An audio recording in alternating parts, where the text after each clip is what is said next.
Hello, everybody. Good morning, good afternoon, good evening. Welcome back. We're going to just be reading the last chapter in part 8.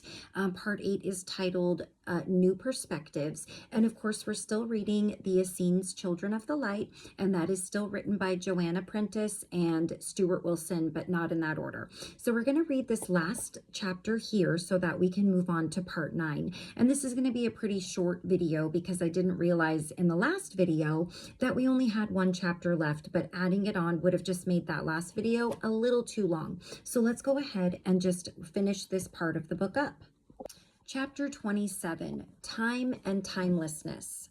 I have never really understood what grace is, and so I asked Daniel to tell me something about this, and that is grace with a capital G.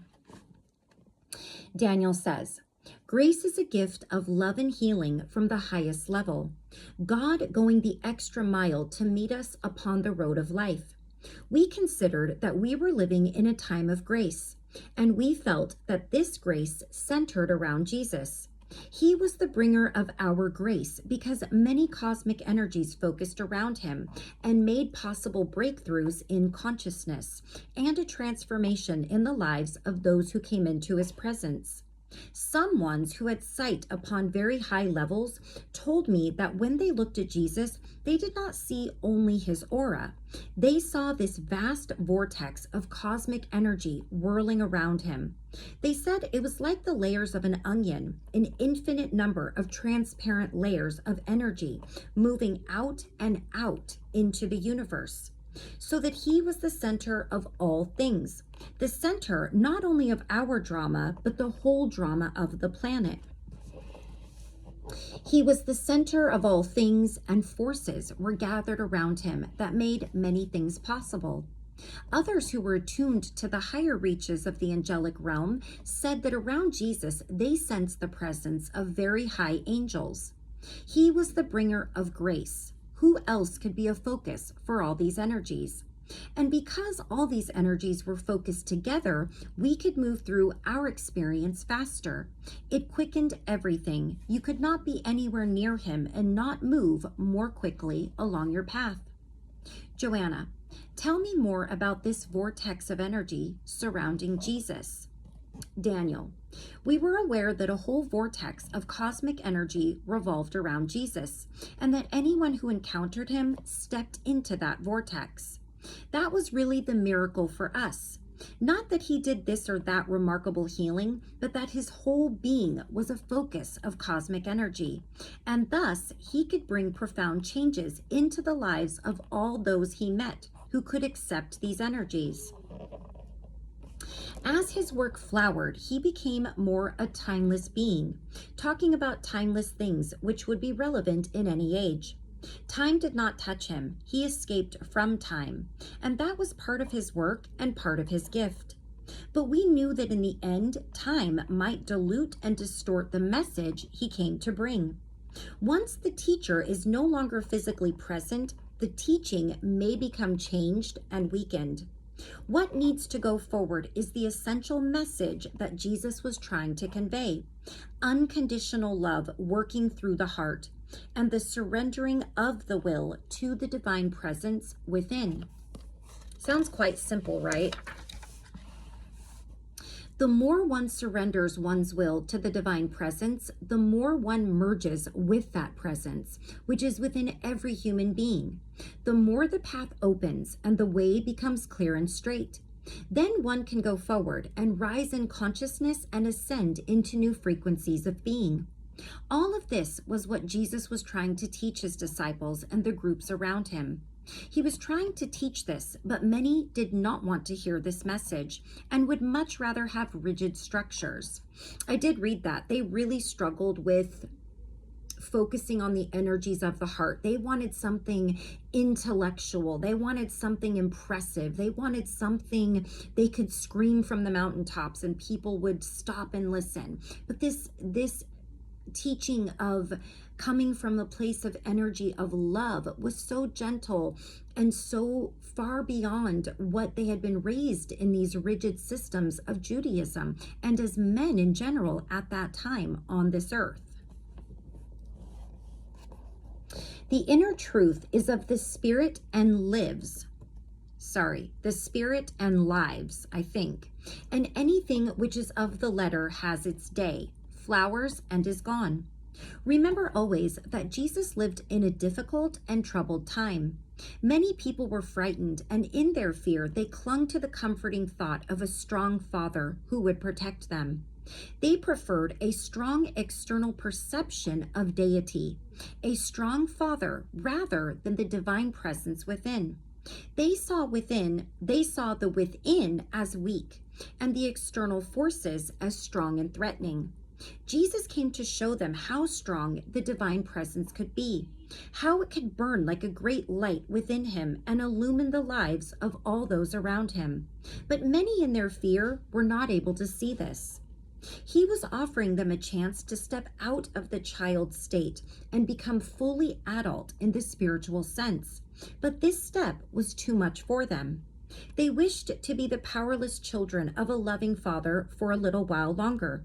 You know, he never really blamed them for that. He used to say that we should have faith in the ability of every human being to awaken at exactly the right time, like a flower which opens in its due season. If we choose to awaken and become spiritually adult, we can become creators with God. But many were not ready for that. They wished to slumber a little longer, to be the passive children of creation, walking hand in hand with the Father, but unwilling to share in divine knowledge and divine power. Joanna, and the vortex of energy around Jesus helped people to awaken at the right time? Daniel, yes, because all the vortex of power around Jesus, he was able to pull people out of an obsession with the past and into the moment. When they were in his presence, the past disappeared. They realized that nothing was important but the moment and that they were free to act within that moment. This was one of the gifts Jesus brought for many ones, the ability to focus and act in the present in a way they had never experienced before he came. If you can forgive completely, the past disappears for you. If you forgive completely, you don't need to worry about the future either. You can function as fully aware beings, fully conscious beings, working and moving in the moment and focusing the energies of the divine presence. Nothing else is important. Nothing else will exist for you. That is why Jesus excited so many people. They could feel themselves being pulled out of time and into timelessness, out of the past into the everlasting presence, which is the only place in which you have power. The past and the future, if you are entangled with guilt or with worries and anxieties, rob you of your power. Only the present gives you power, and forgiveness is the key to ensuring you stay within that focus, expanding your awareness and living fully within the moment. This is living as God intended. This is joy. This is freedom. And this is what Jesus taught. This is the most wonderful gift which he gave to us. And now we just have a few sentences from one of the authors. We feel that this section was one of Daniel's greatest gifts too. It made us see the work of Jesus in a totally new light, and we realized that it is as much needed today as when he taught this wisdom 2,000 years ago. Somehow in these words of Daniel, all the dead weight of centuries of dogma and doctrine fell away, and the message and the gift of Jesus shone through. All right. As I said, this was going to be a pretty short chapter, but I don't want to put the parts together. Let me take a look here. I'm really enjoying reading this. Yeah, chapter 28 is...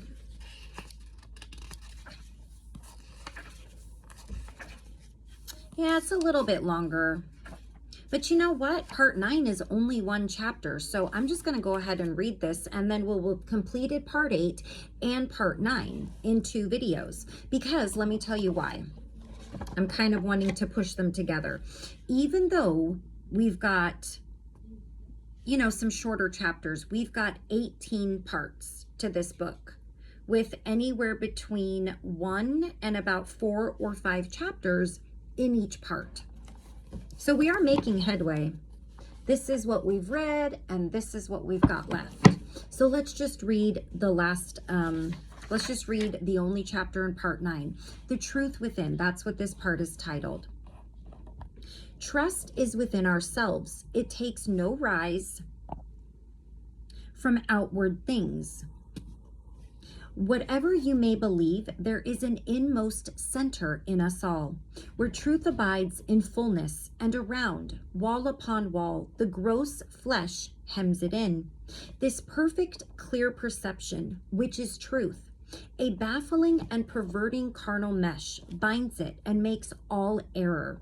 And to know rather consists in opening out a way, whence the imprisoned splendor may escape, than in effecting entry for a light supposed to be without. And this is by Robert Browning from, I think, a poem or an excerpt from Paracelsus. I think I'm saying that right. Okay, so we just have one chapter, which is chapter 28, and it is titled The Foundation of Prayer. Stuart wanted to know how widely the Lord's Prayer was used in Daniel's lifetime. I got an opportunity to ask about this. Joanna, can you please tell us something about a prayer which is called the Lord's Prayer?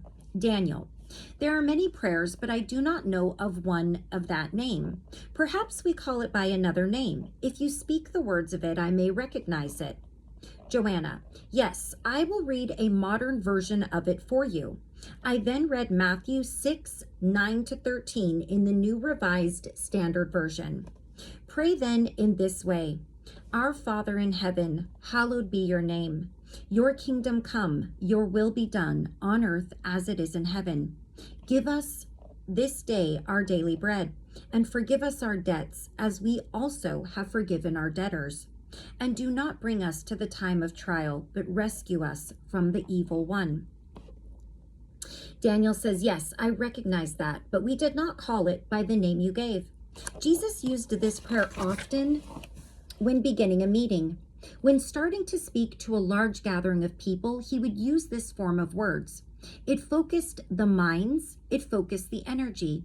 He sometimes used the form you have given, or sometimes a much shorter form, about half as long.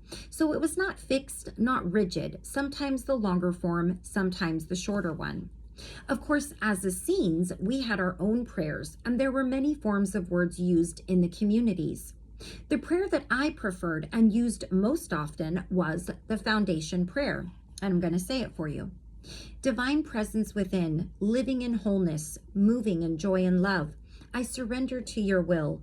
Bring the radiance of your light into my heart and mind, and merge with me to manifest your will upon the earth. We were used to a concept of presence. Shekinah is the presence of God in the world, and wholeness, joy, and love we saw as the nature of God and the gifts of God when they manifest in our lives. The reference to light is important. Many Essene prayers focused upon light with a capital L. The light inspires us because it is a symbol for the Spirit. Jesus taught us to go forward continually into the light, letting go of everything that was not light. And mark the line which says, I surrender to your will. Continual surrendering of the will to the divine presence is the key. But we also need to merge and become fully one with the divine presence before. I had to pause because my son forgot that I was making a video and he was walking down the hall talking to one of his friends. So I'm not sure where I left off, but I think I read divine presence before we can manifest God's will upon the earth. We can only merge with the divine when we are capable of true forgiveness. We're able to take the leap of faith and forgive completely, and that includes forgiving ourselves. Then everything is possible and the future beckons like an open door. Then Joanna makes a statement. It seems a very important thing to the Essenes, this forgiveness. Daniel, yes, because forgiveness frees us. Without forgiveness, we are locked forever in the past and we cannot reach the future. So sorry. Okay, so I think I said here, so without forgiveness, we're locked forever in the past and we cannot reach the future. It was so central that Jesus spoke often of it. Forgiveness casts aside division and affirms oneness, for it is only in a state of oneness that we can rise into eternal life. At the level of the divine presence, there is no loss, only gain, and it seems natural to forgive. But at a limited individual level, the view is different.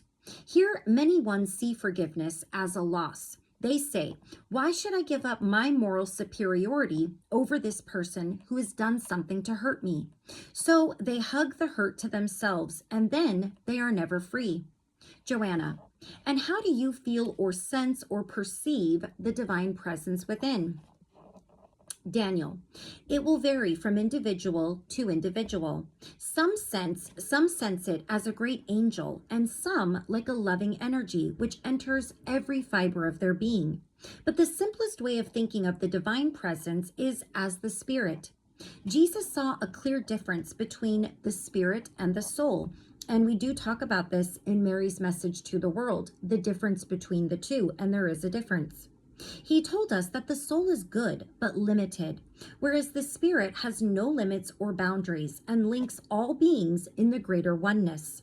Jesus said that there are good qualities in the soul, but like reason, they were limited and could take only so far upon our journey. Whereas the spirit, being one with light, contained all within it and was infinite. Sorry, my phone did something weird. Hence, he urged us to lay aside the littleness of reason and become spirit-filled. For when we are full of the spirit, the whole universe opens to us and all things become possible. This message was not well received by all, and many feared to cast themselves adrift upon the sea of spirit. But Jesus counseled us to be bold and surrender ourselves to spirit. For though we may not understand its ways, it will inspire us to far greater things than the reason could ever dream of. So he said, let reason be only your servant to be engaged from time to time, when you require work of that level to be done. But let spirit be your master and the inner voice to which you constantly pay heed. For spirit is the master of us all and joins us all into one great brotherhood or sisterhood of life and light. Joanna, thank you, Daniel. That is a beautiful description. We found confirmation of this in one of the Nag Hammadi's scrolls. The Apocryphon of James talks of the need to be filled with the Spirit, saying that reason in comparison is merely something of the soul. Joanna, and was this kind of experience of the Spirit possible in other traditions before the time of Jesus? Daniel, other traditions could only progress towards the light by cutting themselves off from the mass of the people in temples and in other holy places. This allowed rapid progress for committed individuals, but denied the free spreading of the light to the people as a whole. Jesus was interested in raising all the people, not just a select few, in that he went beyond the customs of our brotherhood, for even we Essenes kept ourselves separate and apart. Yet we knew that the Essene way, remarkable as it was, could only be a single step along the path. Jesus came to establish a more permanent way of spiritual development, and that centered upon this knowledge of the divine presence, the spirit within. Compared to the spiritual traditions of the past, this connection with the divine presence is a simple and straightforward way of moving into the light. The work of Jesus was like a signpost pointing to this new way, but even when he taught this, many did not understand him. They could not grasp that because the divine presence is within, knowing ourselves is also knowing God. I think this idea frightened them, and they would rather think of a perfect Father in the heavens and themselves as miserable and imperfect creatures crawling upon the surface of the earth. Yet the ancient sages had always said that knowing oneself is the key. The tragedy of the average person in my day was that this was a key they were too frightened to use, too frightened even to admit that it existed. This was the root of the confusion during my lifetime, and it is likely that in the future time, this confusion will only increase. Many people will not see clearly what is to be done and will not have the commitment or the courage to surrender to the divine presence, even if it is a gateway to the infinite. Excuse me. They will be like men starving when the richest treasure in the world lies neglected under their feet. Joanna. But I know many people will find it hard to surrender to the divine presence, however rewarding that process may be. Daniel says it is difficult for everyone. Many feel they are leaving everything they have ever known and are stepping out into a void. But if we can make this leap into the unknown, Jesus told us that all the fragments of our life will come together on a higher level, and we will be transformed forever. He said that in the temple of the heart, the presence was like a shining angel, casting its light into every corner of our being. And when we merge with this angel, we will enter a light brighter than we have ever known and catch an echo of unimaginable bliss. Then at last, our pilgrimage through the realm of darkness will be over, and we will have come home safely into the light. All the scattered fragments of our being will be gathered up into wholeness, and all limitations will fall away, leaving only love and peace and oneness and harmony and joy. We found this part of Daniel's account very powerful and moving. Daniel heard Jesus talk both to people in the villages and to smaller Essene groups. In those groups, he could have spoken much more openly at an esoteric level. The breadth of Daniel's contact with Jesus has enabled many fascinating insights to emerge. Okay, so there we go. That didn't take very long. I thought it was going to take a bit longer. That completes part 8 and part 9 in this video. And in the next video, we will begin reading part 10. And this is titled, The Essenes Disperse.